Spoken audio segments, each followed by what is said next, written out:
ఎలా ఉంది sir movie? ఎలా ఉంది మూవీ? ఎలా ఉంది సార్? ఎలా ఉంది సార్ మూవీ? ఎలా ఉంది అన్న? ఎలా ఉంది? ఎలా ఉందండి మూవీ? చాలా బాగుందండి. చాలా ఎఫర్ట్ పెట్టారు. అన్ని డిపార్ట్మెంట్స్ కలిసి చాలా బాగా చేశాయి. మ్యూజిక్ పరంగా కానీ, direction, DOP, everything is very good and it's message oriented film. Every women should watch this film compulsory. ఒక మంచి మెసేజ్ ఉంది అందులో అండ్ ఇలాంటి సినిమాలు మళ్ళీ మళ్ళీ రావు కాబట్టి డెఫినెట్గా అందరూ ఆడియన్స్ చూడాలని. Mercy Killing is very much killing actually. Thank you. ఎలా ఉందండి మూవీ? చాలా బాగుందండి. మ్యూజిక్ కానీ, డైరెక్షన్ కానీ చాలా నచ్చింది. Message oriented movie. అసలు క్లైమాక్స్ అయితే అసలు ఊహించలేరు ఎవరు, కానీ every one should watch this movie. నాకైతే చాలా నచ్చిందండి. మెర్సీ కిల్లింగ్ సినిమా చూసినా బాబులేదు అల్టిమేట్. నిజంగా ఇంత మంచి యాక్టింగ్ చేసిన ఏం సినిమా నిజంగా చాలా మంచి సినిమాలు చేస్తున్నాం. నాకైతే మెర్సీ కిల్లింగ్ లో అన్న క్యారెక్టర్ ఉంది, నేటివ్ స్టేట్స్ అసలు సూపర్ అన్న. నాకు చాలా బాగా నచ్చింది క్యారెక్టర్ కానీ, యాక్టింగ్, నా డైలాగ్ డెలివరీ, పంచులేలా మామూలు ఉన్నాయి ఉన్నకాడికి. నిజంగా క్యారెక్టర్ అంటే ఇలాంటి క్యారెక్టర్లు పడుతూ మాత్రం నిజంగా నవీన్ అన్న వేరే లెవెల్ అన్న, నెక్స్ట్ లెవెల్కి వెళ్ళిపోతాం అన్న. సూపర్ అన్న. నాకు పిల్లలతో మీతో చూస్తున్న ఆ సినిమా మాత్రం చాలా ఎంజాయ్ చేసినాం. అలాగే సాంగ్స్ కానీ, బ్యాక్గ్రౌండ్ మ్యూజిక్ కానీ, ఆర్ఆర్ కానీ, ప్రొడక్షన్ వాల్యూస్ కానీ ఎవ్రీవన్ చాలా బాగున్నాయి భయ్యా. ప్రతి ఒక్కరు ఏ సినిమా చూడాలనుకోక నిజంగా ఎప్పుడైనా మిస్ కిల్లింగ్ అనే సినిమా మాత్రం మిస్ అవ్వద్దు. ప్రతి ఒక్కరు చూడండి, చాలా బాగుంటుంది. అసలు చాలా రోజుల తర్వాత ఒక మంచి సినిమా వచ్చింది, ప్రతి ఒక్కరు చూడాలని కోరుకుంటున్నాం. థ్యాంక్ యూ అన్న. మీకు ఎలా అనిపిస్తుంది ఆడియన్స్? నాకైతే చాలా బాగా అనిపిస్తుంది. ఎందుకంటే సబ్జెక్ట్ ఈ మధ్యకాలంలో కమర్షియల్ సినిమా ఈ సినిమా చాలా డిఫరెన్స్ ఉంది. ఉమెన్ ఓరియంటెడ్ సబ్జెక్ట్ సినిమా మన డైరెక్టర్ వెంకట బాగా చేశాడు. అండ్ అలాగే నాకే నవ్వుపించిన నవీన్ నిజంగా నాకు అన్ని క్యారెక్టర్ నిజంగా వెంకటరమణ గారు మీ క్యారెక్టర్ అయితే సూపర్ గా చాలా బాగుంది. నిజంగా నాకు చెప్పండి బాగుంది, నాకు బాగా నచ్చింది. చాలా బాగుంది. నిన్న గిట్టాను ఈరోజేమో మంచి డిఫరెంట్ క్యారెక్టర్ చేస్తారు. Director Satyababu director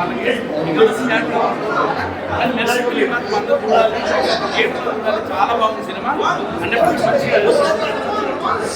anchor success అయ్యేది మన నిజంగా వెంకటరమణ గారు సూపర్ అని. మీరు టోప్ డైరెక్టర్ అంటే టోప్ డైరెక్టర్. చాలా బాగుంది. అసలు లొకేషన్ కానీ, ఆర్టిస్టులను తీసుకునే విధానం కానీ ప్రతిదీ కూడా చాలా బాగుంది. ప్రతి ఒక్క మూమెంట్ కూడా ఎంజాయ్ చేస్తారు భయ్య. స్టార్టింగ్ నుంచి ఎండింగ్ వరకు 2 hours ఎంజాయ్ చేస్తారు. అలా ఉంది సినిమా, చాలా బాగుంది. అసలు క్లైమాక్స్ అంటే నేను చెప్పడం మెర్సీ కిల్లింగ్ అనే సినిమా మాత్రం మీరు ఖచ్చితంగా చూడాలి. చాలా అంటే చాలా బాగుంది. మెర్సీ కిల్లింగ్ మూవీలో ఫుల్ లెంత్ క్యారెక్టర్ చేస్తారు కదా, ఎలా అనిపించింది ఇప్పుడు ఆడియన్స్ తో సినిమా చూసినప్పుడు? చాలా ఆనందంగా అనిపించింది. అందరూ బాగా సపోర్ట్ చేస్తున్నారు అండ్ ప్రతి ఒక్కరు థియేటర్స్కి వచ్చి చూశారు. అది చాలా ఆనందంగా ఉంది అండ్ మీతో ప్రతి ఒక్కరు కూడా థియేటర్స్కి వచ్చి తప్పకుండా చూడాలి. అంటే ఎలా అనిపించింది అంటే ఫుల్ లెంత్ క్యారెక్టర్ చేసినప్పుడు స్టేజ్ థియేటర్లో చూస్తున్నప్పుడు ఆడియన్స్ అంతా చాలా సపోర్ట్ చేశారు అండ్ ప్రతి ఒక్కరు మా డైరెక్టర్ సార్ కానీ, కో డైరెక్టర్ సార్ కానీ and each and every single one మా ప్రొడ్యూసర్ మాకు కానీ ఇంత సపోర్ట్ చేసి ఈ మూవీని ముందుకు నడిపించినందుకు అందరికీ థ్యాంక్స్. అండ్ మీ ఆడియన్స్ కూడా ప్రతి ఒక్కరు థియేటర్స్కి వచ్చి మెర్సీ కిల్లింగ్ చూడాలని కోరుకుంటున్నాను. మెర్సీ కిల్లింగ్ అనే మూవీ అనేది ఇప్పుడు చూశాను. మూవీ మాత్రం ఎక్సలెంట్ ఉంది. ఇది ఇప్పుడు వచ్చే జనరేషన్కు చాలా రొటీన్గా ఉన్న మూవీ అనేది. ఒక అనాథగా పెరిగిన ఒక పాపకి తన తల్లిదండ్రులు ఎవరని తెలుసుకునే ప్రయత్నంలో తను తెలుసుకున్న ఈ ప్రయోగంలో తన తల్లి అనేది ఒక వేశ్య అనే క్యారెక్టర్ అనేది దీనిలో చూపెట్టింది. తన తల్లి అనేది ఇలాంటి సిచ్యువేషన్లో ఉండడం కానీ నా తల్లి అనేది ఇలాంటి ఇలా చేసి ఉండదని తను భావించి ఏం జరిగింది ఇలాంటిది అనేది తను చాలా హారిక గారు అనేది ఆ క్యారెక్టర్లో బాగా నటించింది సార్. ఇలాంటి మూవీస్ అనేది ఈ జనరేషన్లో రావడం లేదు. ప్లస్ ఏంటంటే న్యాయస్థానాలు అనేది ఏ ఒక్కని అబ్బాసొత్తు కాదని చెప్పేసి ఒక నార్మల్ క్యాండిడేట్ కూడా న్యాయస్థానాలు అనేది వాళ్ళకు ఎవరికైనా ఒకటే అనేది ఈ మూవీలో చూపించారు సార్. కానీ ఈ మూవీలో నటించిన ప్రతి ఒక్క యాక్టర్ బాగా నటించారు. పార్వతీశం గారు కూడా ఎక్సలెంట్ నటించారు సార్. మీ డైరెక్షన్ అయితే ఇంకా సూపర్ సార్. సినిమా మాత్రం మిస్టర్ కిల్లింగ్ సినిమా చాలా బాగుందండి. మంచి సబ్జెక్ట్ ఉన్న సినిమా అండి.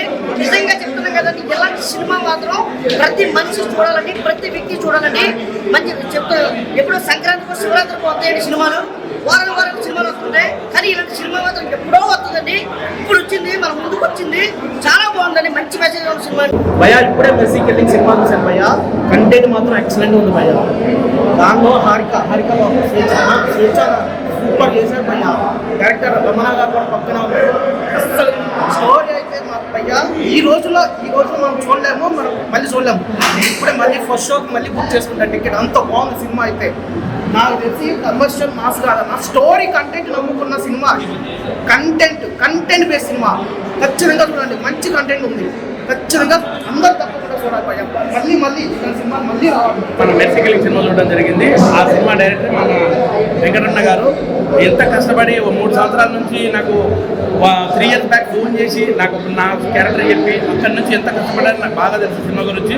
ప్రతి క్యారెక్టర్ని వెచ్చుకొని వాళ్ళనే కావాలని చెప్పి వాళ్ళని మంచి అవకాశాలు ఇచ్చారు ఈ సినిమాలో చాలా మందికి. ఎందుకంటే నేను పేరు కొంతమంది చెప్పలేను, కానీ వాళ్ళ లైఫ్లో కూడా ఎవరు వాళ్ళకి అసలు క్యారెక్టర్లు ఇచ్చి వాళ్ళందరూ అంత బాగా తీసుకొచ్చి సినిమాలో చూపెట్టాడు. అండ్ నాకు ఈ సినిమాలో బాగా నచ్చిన క్యారెక్టర్ హారిక అండి. ఆ అమ్మాయి హీరోయిన్ ఈ సినిమాలో. నిజంగా హారిక మంచి భవిష్యత్తు ఉంది సినిమా ద్వారా. అండ్ అలాగే నాకు మంచి క్యారెక్టర్ ఇచ్చినారు వెంకటరమణ గారు. మీకు మంచి డైరెక్షన్. నిజంగా నేనైతే ఫస్ట్ హాఫ్ గూస్బంప్స్ వచ్చేసాయి. నేను అంత మంచి డైరెక్టర్ దొరుకుతున్నాడు మనకు.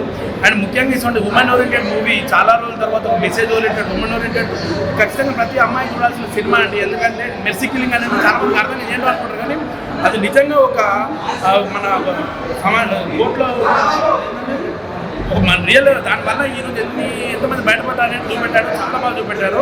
అండ్ అలాగే ఈ సినిమాలో నటించిన వాళ్ళు కూడా అందరూ వచ్చి ఉంటే బాగుండేది ఈరోజు. ఎందుకంటే అంతమందిని వెతికి వేషాలు ఇచ్చిన వాళ్ళే ఎవరు కనపడతారు. నాకు అక్కడ బాధ అనిపించింది. అన్న ఈ కష్టానికి ఫలితం జనాలు ఇస్తారు, మీరు ఖచ్చితంగా హిట్ కొడతారని మనస్ఫూర్తిగా కోరుకుంటూ ఆల్ ది బెస్ట్ మీకు. అండ్ అలాగే మన ప్రొడక్షన్ టీమ్ అందరికీ సాయి గారికి కూడా thank you so much. Good luck to mercy killing. ఇప్పుడే మెర్సీ కిల్లింగ్ అనే మూవీ చూసాము. సినిమా అయితే చాలా బాగుంది. ఈ సినిమా వెంకటరమణ గారు డైరెక్షన్ గారు చాలా బాగా తీశారు. ఫస్ట్ మూవీ అనేది చాలా బాగా గొప్ప ఎక్స్పీరియన్స్ ఉన్నట్టుగా చాలా బాగా తీశారు ఈ సినిమా. హీరో గారు పార్వతీశం గారు, హీరోయిన్ గారు ఐశ్వర్య గారు, హారిక మేడం గారు చాలా బాగా తీశారు మూవీ అయితే. ఈ సినిమా ఒక ఆడవాళ్ళకి మంచి మెసేజ్ ఇచ్చింది. హారిక తను చేసిన పోరాటం, తల్లిదండ్రుల కోసం చేసే పోరాటం, తన తల్లికి చేసే సాయం కోసం, తన తల్లికి న్యాయం జరగాలని పోరాటం చాలా బాగా తీశారు సినిమా. ఈ సినిమా మెర్సీ కిల్లింగ్ అంటే ఆడవాళ్ళకి బాగా ఉపయోగపడే మూవీ. ప్రతి ఒక్కరు సినిమా చూడండి. ఈ సినిమా క్లైమాక్స్ అయితే సూపర్ ఉంది. సాయి కుమార్ గారు చాలా బాగా డైరెక్షన్ చేశారు. సినిమా చాలా బాగుంది. సాయి కుమార్ గారి యాక్షన్ అయితే సస్పెన్స్ ఉంది. ఆ సినిమా ఎండింగ్ లో బాగుంటది. సినిమా అయితే చాలా బాగుంది. అందరు తప్పకుండా థియేటర్కి వచ్చి చూడండి. సూపర్ ఉంది, చాలా బాగుంది. ఎలా ఉందండి సినిమా? చాలా బాగుంది. ఎలా ఉంది మూవీ? ఎలా ఉంది సినిమా? చిన్నపాప యాక్టింగ్ ఎలా ఉంది? ఎలా ఉంది మేడం? బాగుందండి. అందరూ థియేటర్స్ వచ్చి చూడండి. చాలా కష్టపడి చేశారు. ఒక చదువుకోవడానికి ఇష్టపడే అమ్మాయిని ఎలా జీవితం నాశనం చేశారు, పెద్దల ముసుగులో ఉండే ఇది అది బాగా చూపించారు. సార్ అందరూ థియేటర్స్కి వచ్చి చూడండి, సపోర్ట్ చేయండి, మీ బ్లెస్సింగ్స్ అంతా ఇవ్వండి మూవీ టీమ్కి. All the best. ఇప్పుడే మన మెర్సీ కిల్లింగ్ సినిమా చూశానన్న. ఆ సినిమా గురించి ఫస్ట్ ఆఫ్ ఆల్ చెప్పాలంటే ఎంతో మందికి తెలియని విషయాలని, చాలా వరకు తెలియని విషయాలని మన డైరెక్టర్ గారు చాలా అంటే చాలా అద్భుతంగా వివరించి చెప్పారు. ఆ సినిమా ఏదో మైకుంది కెమెరా ఒక విషయం కాకుండా ఆటలో చెప్తున్నా ఒక తెలియని విషయాన్ని చాలా మంది యూత్కి, చిన్నపిల్లలు కానీ పెద్ద పిల్లలు కానీ ప్రతి ఒక్కరికి కూడా ఆ సమాజంలో విలువగలిగిన సమాజంలో రాజ్యాంగం గురించి తెలిసినటువంటి ఎన్నో విషయాల్ని, ఎంతో గర్వంగా చెప్పుకునే విషయాల్ని కూడా, ఎంతో సామాజిక విలువల్ని కూడా తెలియజెప్పేసేలాగా డైరెక్టర్ గారు మన వెంకటరమణ గారు మంచిగా చాలా అద్భుతంగా చెప్పారు. అలాగే మన సిద్ధార్థ మూవీ మేకర్స్ బ్యానర్ చూసి చేసిన ప్రతి ఒక్కటి కూడా, సినిమా నటన అయితేనేమి, యాక్షన్ అయితేనేమి, బ్యాక్గ్రౌండ్ ప్రతి ఒక్కటి చాలా బాగుంది. ఇందులో అమ్మాయి పాప క్యారెక్టర్ వదిలి చేశారు, నిజంగా చాలా బాగా చేశారండి. డ్యామేజ్ కూడా చూశాను, చాలా బాగా చేశారు. చాలా మందికి కొత్త వాళ్ళకి, ఆడపిల్లకి అయితేనేమి, ఎవరైతేనేమి ఆ సినిమా సబ్జెక్ట్ విషయంలో కానీ కొంచెం తెలుసుకునేలాగా, ఒక నాలెడ్జ్, ఒక అవగాహన వచ్చేదాని విధంగా డైరెక్టర్ గారు నిజంగా చాలా అంటే చాలా బాగా చేశారు. ప్రతి ఒక్కరు కూడా సినిమాని ఖచ్చితంగా చూడండి. ఇది చిన్న సినిమానే కాకుండా ఒక కంటెంట్ ఉంది. ఒక కంటెంట్ అయితేనేమో ఒక చిన్న పాప తన పేరెంట్స్, ఒక అమ్మ గురించి తీసుకునే తపన, దాంట్లో తను ఎదుర్కొనే చిన్న కానీ పెద్ద పెద్ద సమస్యలు కానీ, తను పోరాడే విధానం కానీ ప్రతి ఒక్కటి క్షుణ్ణంగా అంటే చాలా బాగా చేశారు డైరెక్టర్ గారు. ప్రతి ఒక్కటి కూడా ఈ అమ్మాయి కూడా యాక్టింగ్ చాలా, ప్రతి ఒక్కరు వీరితో పాటు ప్రతి ఒక్కరు యాక్టింగ్ కూడా చాలా బాగుందంటే ప్రతి ఒక్కరు కూడా థియేటర్కి వెళ్ళి సినిమాని సపోర్ట్ చేస్తారు. బేసికల్ అనే సినిమా చూసాను. సినిమా అయితే సూపర్ ఉంది. వెంకటరమణ డైరెక్టర్ గారు చాలా బాగా చాలా బాగుంది. డైరెక్షన్ చాలా బాగా తీశారు ఈ సినిమా. వాళ్ళ కమిషన్ ప్రొడ్యూస్ చాలా బాగా ప్రొడ్యూస్ చేశారు. సినిమా అయితే చాలా బాగుంది. పార్వతీ హీరో క్యారెక్టర్ కానీ హీరోయిన్ క్యారెక్టర్ కానీ ఐశ్వర్య గారు హారిక గారు బాగా యాక్ట్ చేశారు ఈ సినిమాలో. ఫస్ట్ ఇప్పుడే మెర్సీ కిల్లింగ్ మూవీ చూశాను. మన రాజ్యాంగంలో చాలా మందికి తెలిసిన పాయింటే, కానీ దాని మీనింగ్ ఎవరికి తెలియదు. అలాంటిది ఒక పాయింట్ తీసుకొని దాని మీనింగ్ పూర్తిగా వివరించాడు. ఎక్సలెంట్ ఉంది. అందులో హీరో హీరోయిన్ ఒకే అమ్మాయి, ఆ అమ్మాయి హారిక ఎక్సలెంట్ యాక్టింగ్ చేసింది. ఆ రాజ్యాంగంలో ఉన్న విలువలో ఒక ఆడపిల్లకి ఎలా వర్తించిందో చూపించాడు. ఎక్సలెంట్. యాక్టర్స్ బాగా యాక్ట్ చేసినారు. హీరో గుడ్ రోల్ ప్లే చేశారు. ఇప్పుడే మెర్సీ కిల్లింగ్ మూవీ చూసిన. మూవీ అయితే చాలా బాగుంది. వెంకటరమణ గారు డైరెక్షన్ చాలా బాగా చేశారు. భారతదేశం అని కొత్తగా చూపించాడు. భారతదేశంలో ఒకప్పుడు కామెడీ యాంగిల్స్ కానీ లవ్ స్టోరీస్ అట్లా తీసేవాడు. ఈసారి వేరే రీతిలో బాగా తీసిండు. బాలకామేశ్వరి గారు కూడా ప్రొడక్షన్ వాల్యూస్ బాగా చేసిండ్రు. పెద్ద ఆర్టిస్టులు తీసుకున్నారు. సాయి కుమార్ గారిని, సూర్య గారిని, అట్లానే ఐశ్వర్య హీరోయిన్ క్యారెక్టర్ బాగుంది. హారిక చిన్న పాప బాగా యాక్ట్ చేసింది భయ్య. తన తల్లి చనిపోతుంది. తల్లి ఎవరు తన స్టోరీ తెలుసుకోవడానికి, ఆవిడ మీద పడ్డ నిందని చెరిపేయడానికి చాలా కష్టపడుతుంది. ఫైనల్గా తన తల్లి ఏం తప్పు చేయలేదన్నది చూపిస్తుంది.